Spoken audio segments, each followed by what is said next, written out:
안녕하십니까. 반갑습니다. 천의무봉 정원상입니다. 지금부터 저와 함께 단원별 전범위 문제풀이 300제 수업 시작하겠습니다. 기다리고 있던 분들 많으셨죠. 저도 여러분과 함께 이론 수업도 다 마무리했고요. 심화 수업들도 다 마무리했고요. 이제 문제풀이를 통해서 실전적인 훈련을 하기 위한 또 저의 모든 것을 보여드리고 싶은 그런 기대되는 수업입니다. 단원별 전범위 문제풀이 16개의 단원으로 나누었습니다. 국어는 방대하기 때문에 처음부터 끝까지 이 300제 안에 모든 게 다 들어있다라고 말할 수는 없지만, 그러나 여러분들이 강의 들으시기에 충분히 도움이 될 수 있도록 빠르지만 정확하게 해드리는 것이 항상 제가 늘 강조하는 부분입니다. 정답과 함께 오답까지 주어진 시간 안에, 1시간 안에 하나의 영역식을 가능하면 끝내보도록 할 거고요. 또 여러분들도 미리 문제를 풀어보신 후에, 그리고 그 문제들을 토대로 틀린 문제들 또 확인해야 될 것들을 이제 책에다 포스트잇으로 붙여놓으시고 이론서와 비교하셔서 부족한 부분이 어디 있는지를 확인하는 게 중요할 것 같습니다. 이 문제풀이를 수업 듣는 분들은 처음 하시는 분들이 아니라 이제 이론들을 다 끝내고 나서 자기 실력들을 점검하고 또 문제들을 통해서 문제의 해석 능력 등을 또 확인하고자 하는 거거든요. 그래서 여러분들도 문제를 푸시고 나면 대부분 제가 기대하기로는 한 80점대 이상 정도 나왔으면 좋겠지만, 그게 아니더라도 부족한 부분이 무엇인지 어떤 약점이 있는지를 잘 확인하시기 바랍니다. 실제로 이 문제풀이들은 단어 어떤 기출문제, 이미 토대로 된 기출문제들을 바탕으로 해서 변형하기도 하고 또 실제 객관적인 문제를 바탕으로 해서 풀이를 해드리기 때문에 실전에 가장 부합하는 좋은 수업이 아닐까라고 생각합니다. 단원별 문제풀이가 끝나게 되면 이제 10개나 되는 또 모의고사 문제들, 실전 모의고사 문제 200제를 통해서 또 처음 보는 문제, 낯선 문제, 그러나 예상 가능한 문제들로 여러분의 합격에 꼭 도움을 드리고 싶습니다. 변화하는 사람만이 세상을 변화할 수 있다라고 합니다. 여러분들은 이미 변화하기 위해서 도전하셨고 또 변화에는 많은 용기가 필요하다는 걸 알고 있으니까요. 항상 우리가 잊지 말아야 할 두 단어, 용기와 희망을 갖고 또 자신감을 갖고 또 오늘 이 자리에 같이 이 자리에서 같이 공부했으면 좋겠습니다. 자, 이제 오늘은 첫 번째 시간인데요. 제가 타이틀을 칠판에 적어보았습니다. 이론 문법이다 그랬어요. 자, 국어와 관련해서는 앞부분, 즉 이론 문법 또는 규범 문법들이 상당히 중요하다라고 말을 많이 합니다. 왜냐하면 수능과는 전혀 다른 문제의 유형들이라고 볼 수 있겠고요. 또 지식 국어가 많기 때문에 외우지 못했다면 처음부터 무조건 틀릴 수 있는 부분이라서 이 부분이 여러분에게 어떤 실력을 검증하는 데 있어서 가장 객관적인 척도가 되지 않을까라고 생각을 합니다.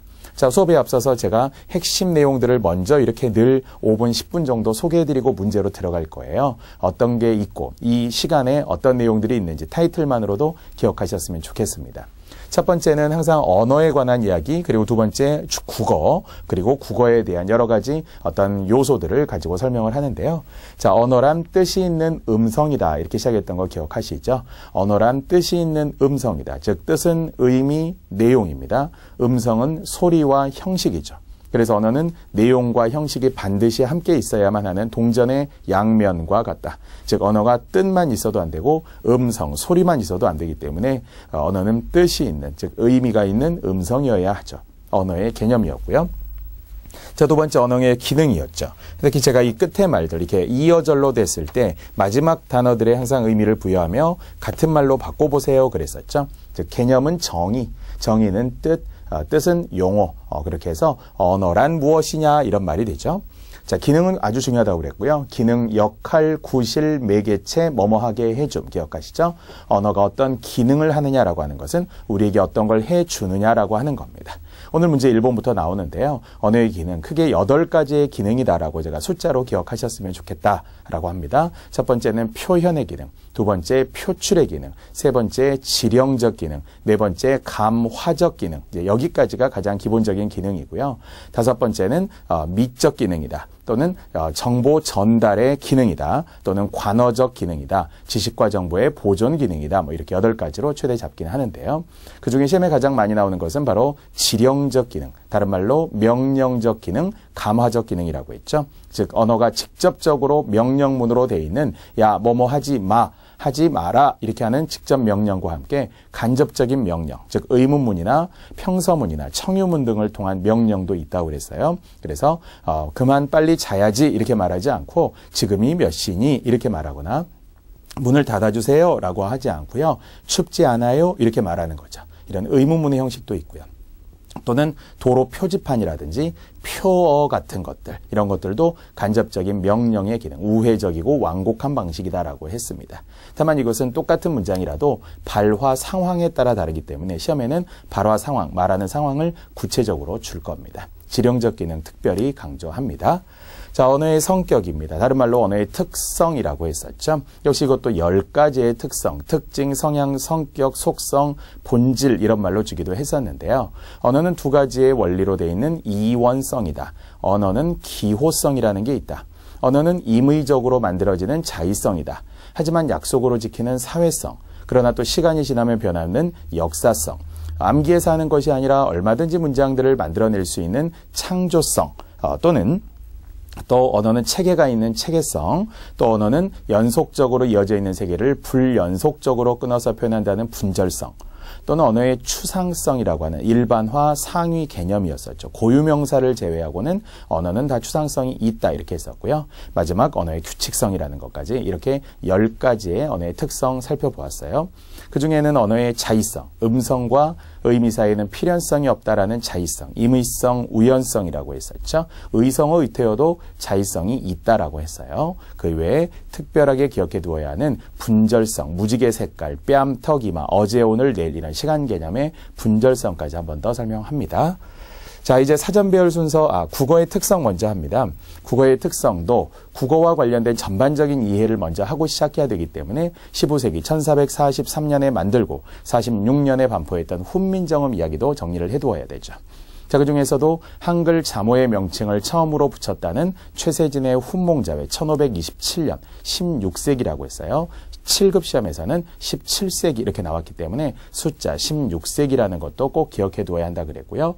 훈민정음은 28글자였죠. 초성 17자, 중성 11자인 그리고 기본 글자. 뒤에 가서 다시 우리가 배우게 되지만 초성의 기역, 니은, 미음, 시옷, 이응, 근음으스으라고 외우는 기본 글자. 아설, 순치, 후음이었고요. 또는 모음, 즉 중성의 천지인, 아래아, 의이라고 하는 기본 글자에 더해지는 글자들, 즉 초출자나 제출자의 중성, 또는 초성에서는 거기에 더해지는 가획자, 또 이체자까지 더불어 아시는 게 좋겠죠. 자, 국어는 이제 종류에 따라서 세 가지, 즉 문자상 또는 형태상, 개통상 이런 말 쓰는데요. 자, 그중에 문자상은 표음 문자, 소리대로 적는 거고요. 개통은 알타이 어족이라고 했고요. 특히 시험에 잘 나오는 국어는 형태상, 교차거 또는 굴절어라고 했어요. 다시 교차거라고 하는 것은 들러붙는다. 조사와 어미 등이 붙어서 문법적 관계를 이루는 것을 교차거. 다른 말로 첨가어 이렇게 붙는 거니까요. 교착이 되고 첨가가 되는 것 국어의 특징이라고 했습니다. 자, 그러면서 국어의 또 종류상 이제 그렇게 나누었고요. 국어의 특성을 어휘상 또는 그러니까 음운상, 어휘상, 통사상 이렇게 나눈다고 했죠. 즉 음운상은 자음 모음의 특징이기 때문에 자음 모음의 다양한 특징들, 즉 국어의 음운이 40개이면서 자음은 삼중체계, 예사소리, 된소리, 거센소리로 이루어져 있는 자음의 특징, 단모음이 10개, 이에 의어와 우오, 위, 외라는 단모음 10개로 많은 편이다라는 것도 있었고, 국어는 첫소리의 자음이 2개 이상 올 수 없으며 또 국어는 첫소리의 두음 법칙이라고 해서 니은, 리을 등 또는 이응이라는 소리도 첫소리에 올 수는 없죠. 자격의 이응일 뿐이니까요. 다양한 음운 현상이 존재하는 여러 가지 우리 음운상의 특징도 있습니다. 또는 어휘상의 국어는 높임어, 한자어, 감각어, 높임어가 발달된 세 번째 통사, 즉 문장이었죠. 문장상의 주어, 목적어, 서술의 어순으로 되어 있고 또한 아까처럼 교차어, 첨가어라는 조사, 어미 등이 붙어서 문장을 이루게 되고요. 수식어, 피수식어의 어순으로 되어 있는 문장, 구문, 통사상의 특징이 있었죠. 자, 또 사전 배열 순서도 최근 시험에 많이 나오고 있었는데요. 즉 자음보다는 모음의 핵심을 주는, 즉 기역, 니은, 디귿, 리을, 미음, 비읍, 시옷, 이응, 지읒, 치읓, 키읔, 티읕, 피읕, 히읗이라고 하는 것에 예사소리 뒤에 쌍기역, 쌍디귿, 쌍비읍, 쌍시옷, 쌍지읒이라는 5개의 된소리가 예사소리 바로 뒤에 나와야 하고요. 모음의 배열 순서도 아야어여, 오요우유, 의이라는 기본적인 모음에 사이에 들어간다고 그랬었죠. 그래서 1, 1, 1, 1, 3x, 3x, 1 이런 거. 이론 수업 들은 분들은 아실 텐데요. 하나씩 들어가기도 하고 3개가 한꺼번에 들어가기도 하고 이런 사절 배열 순서 뒤에서 다시 한번 써보도록 하겠습니다. 자, 음운의 변동도 국어는 상당히 중요한 거라고 했었죠. 다양한 음운의 변동들이 존재합니다. 즉 음절의 끝소리 규칙이라고 하는 거, 또는 경음화 현상들, 겹받침의 발음들도 있었고요. 또 동화 가운데는 자음동화라든지 모음동화, 또는 모음조화라고 하는 것, 국외음화라고 하는 것, 이런 다양한 음운 현상들을 세분화해서 아셔야 됩니다. 또는 축약도 있었죠. 탈락도 있었죠. 첨가 현상. 그래서 사이소리 현상이라는 것도 존재했습니다. 뒤에 문제로 또 같이 가봅시다. 자, 7번째 형태소와 단어였습니다. 형태소는 의미의 최소 단위. 단어는 의미의 최소 단위이지만 반드시 자립성이 있어야 한다고 그랬죠. 그래서 역시 형태소의 개수. 그 중에서도 형태소를 4가지로 나누면서 알아야 되는, 즉 자립형태소, 의존형태소, 실질형태소, 형식형태소라고 했었죠. 그럴 때 이제 어떤 범주상 이야기를 했어요. 어간은 무슨 형태소라고요? 어간은 의존 형태소이지만 실질 형태소다 그랬죠. 즉 어간은 혼자서는 올 수 없지만 실질적 의미가 있네요. 그래서 실질 형태소라고 했을 때는 어간 플러스 자립 형태소죠. 즉 명사, 대명사, 수사의 명대수라든지 관형사, 부사라든지 이런 것들은 다 혼자서 올 수 있는 자립 형태소이자 실질 형태소입니다. 자, 이 중에 형식 형태소는 뭐라고 했죠? 혼자 올 수 없으면서 형식적인 뜻만 가지고 있는, 그래서 3대 형식 형태소 꼭 외우라고 했어요. 조사, 접사, 어미였죠. 다시 한번 조사, 접사, 어미를 3대 형식 형태소라고 하면서 어간은 의존 형태소이기는 한데 실질적인 의미를 가지고 있기 때문에, 즉 의존 형태소인 것들 중에서 어간만 하나 빠지고 나머지는 형식 형태소가 됩니다. 그래서 이제 반대로 어미는 무슨 형태소라고요? 의존 형태소이면서 형식 형태소. 조사는 뭐죠? 의존 형태소이면서 형식 형태소. 이렇게 형태소의 종류 설명할 수 있어야 됩니다. 자, 2번째 단어는 반드시 자립성이 있어야 한다. 혼자서 올 수 있는 것이 단어라고 했으니까요. 단어의 개수를 세는 문제가 7급에도 나온 것처럼, 즉 단어는 어절 더하기 조사. 조사를 꼭 기억하라고 했어요. 조사는 혼자서 올 수 없지만 의존 형태소이지만, 그리고 형식적 의미를 가지고 있지만 하나의 단어다. 예외로 이야기를 했죠. 그래서 단어는 단어가 될 수 있는 것 중에 자립성이 있어야 되지만 조사는 한 단어라는 거 꼭 기억해 주시고요. 자, 마지막 이론입니다. 합성어, 파생어. 합성어는 실질 플러스 실질이라고 일단 외우라고 했죠. 어근 플러스 어근이기도 합니다. 자, 그래서 합성어라는 것은 실질적 의미를 가진 두 단어가 붙은 거죠. 결합된 것이 합성어. 파생어는 어근에 접사가 붙은 거. 그래서 실질적 의미에 형식적 의미가 붙은 것을 바로 하나의 우리가 이제 단어 중에서 이제 형태소와 단어를 기준으로 쪼갰었고요. 그 중에 합성어, 파생어로 나눈 중에 그것을 파생어라고 한다고 그랬습니다. 한 번 더, 어근에 어근, 실질에 실질이 붙은 것은 합성어, 어근에 접사, 실질에 형식이 붙은 것을 파생어라고 합니다. 그래서 합성어를 찾으시오, 파생어를 찾으시오라고까지 하는 게 기본 문제가 되겠습니다. 자, 이렇게 해서 하나의 영역들을 설명하기 위해서는 이제 어떤 내용이 있는지 한 10여 분 정도 제가 간단하게 내용 정리해드릴 때 여러분이 들으시고 막 따라해 주시고, 특히 항상 우리 무한 반복의 힘이기 때문에 따라하면서 재밌다 이렇게 할 수 있는 거와 내가 무슨 말인지 잘 모르겠네 그럴 때는 꼭 이론서로 먼저 돌아가셔서 마무리하시기 바랍니다. 자, 이제 문제 1번으로 바로 들어가겠습니다. 자, 일단 문제 속에서는 언어의 시적 기능과 함께 더불어 어떤 기능이 있느냐 그랬어요. 즉 시적 기능을 미적 기능이라고도 하는데요. 이제 이 작품에 대한 내용을 좀 알았어야 되는 거예요. 문학 작품이니까 미적 기능이나 시적 기능을 하는 것은 당연한데요. 내용이 어떤 내용이라고요? 한 잔 먹새 그려 또 한 잔 먹새 그려 꼭 꺾어 수를 놓아가면서 산을 놓아가고 수를 센다는 거죠. 산수할 때 수를 세어가며 무지무지 먹새 그려. 사실 이게 이제 사설시조, 그 중에서도 최초의 사설시조라고 하는 정철의 장진주사인데요. 이 사설시조의 내용에 비추어 보면 술 먹자는 거예요. 특히 정철은 늘 술이 함께 오는 고전 문인이거든요. 정좌수 왔다 하여라, 어디에 남의 집에 갔더니 성권롱 집에 술이 익었다는 말을 듣고 내가 누운 소를 발로 박차 가서 술을 마신다. 이런 아주 흥겨워하는 분위기의 시조도 있었고요.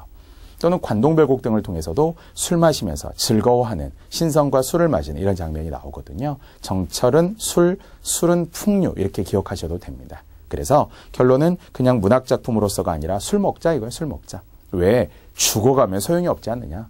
노새 노새 젊어서 노새 이런 노래처럼 여기도 양반이니까 이렇게 풍류를 즐기는 거죠. 즉 중간 부분 길고 장황한 사설시조긴 하지만 이 몸 죽은 후에 지게 위에 거적 덮어 줄여 메고 가나. 유서보장의 만인이 울면서 가나. 즉 그러니까 막 부자로 살다 죽나 가난하게 살다 죽나 죽으면 똑같은 거 아니냐. 죽으면 평등하잖아요. 그러니 차라리 살아있을 때 술이라도 한 잔 더 하자 그런 거예요. 아홉새 속새 덮가나무 백양숲에 가기만 한다면 누른 해 흰달 굵은 눈 소소리 바람 불 때 누가 한 잔 먹자고 하겠는가. 무덤에 묻히면 누가 술 한잔 하자고 하겠는가. 그러니 하물며 무덤 위에 원숭이 휘파람 불 때 후회한들 어떠리 그랬던. 그러니까 후회하지 마라 이런 서리적인 표현이죠. 자, 결론적으로 문제 1번에 5번의 정답을 먼저 적어보고요. 이 내용은 술 마시자 이거죠. 그냥 술 마시자. 죽기 전에 술 마시자 이렇게 이런 노래를 흔히 이제 권주가라고 하거든요. 술을 권한 특히 양반 사이에서 술을 마시는 그런 노래들입니다.